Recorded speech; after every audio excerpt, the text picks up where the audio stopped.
بسم اللہ الرحمن الرحیم۔ آج میں آپ کو دشمن کی زبان بندی کا وظیفہ بتانے جا رہی ہوں، جو یقینی دشمن کو چپ کروا دے گا، آپ کے خلاف کوئی بات نہیں کرے گا۔ اسے کرنے کا طریقہ: باوضو ہو کر صاف جگہ پر بیٹھیں، نیت کریں، یا اللہ، جو لوگ مجھے جھوٹ، بہتان اور بری باتوں سے پریشان کرتے ہیں، ان کی زبان میرے خلاف بند فرما دے اور مجھے ان کے شر سے محفوظ فرما۔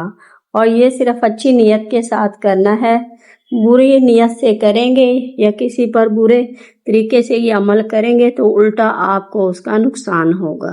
صرف یہ اپنے دشمنوں کے لیے کرنا ہے کہ وہ آپ کے خلاف بولنا بند ہو جائیں۔ درود پاک 3 مرتبہ پڑھنا ہے۔ سب سے پہلے پورے یقین اور اخلاص کے ساتھ درود ابراہیمی پڑھنا ہے اور پھر اللہم صلی علی محمد وعلی آل محمد كما صليت على إبراهيم وعلى آل إبراهيم إنك حميد مجيد اللهم بارك على محمد وعلى آل محمد كما باركت على إبراهيم وعلى آل إبراهيم إنك حميد مجيد۔ سورہ لہب 7 مرتبہ پڑھنی ہے۔ بسم اللہ الرحمن الرحیم۔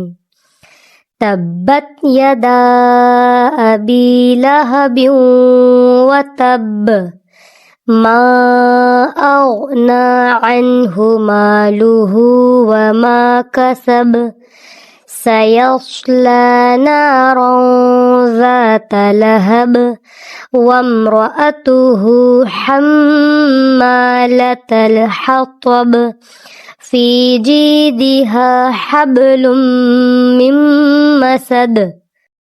سورہ لہب کے بعد آپ نے یہ والی دعا جو آپ کو دی جا رہی ہے سامنے، یہ والی پڑھیں۔ اس کے بعد آپ نے یہ اسم مبارک یا حفیظ 99 مرتبہ اور پھر آخر میں درود پاک پڑھ لینا ہے۔ اس کے فوائد یہ ہیں کہ دشمنوں کی زبان بند ہو جائے گی، بہتان، غیبت اور فضول باتوں سے نجات ملے گی، اللہ کی حفاظت سے اور سکون نصیب ہوگا۔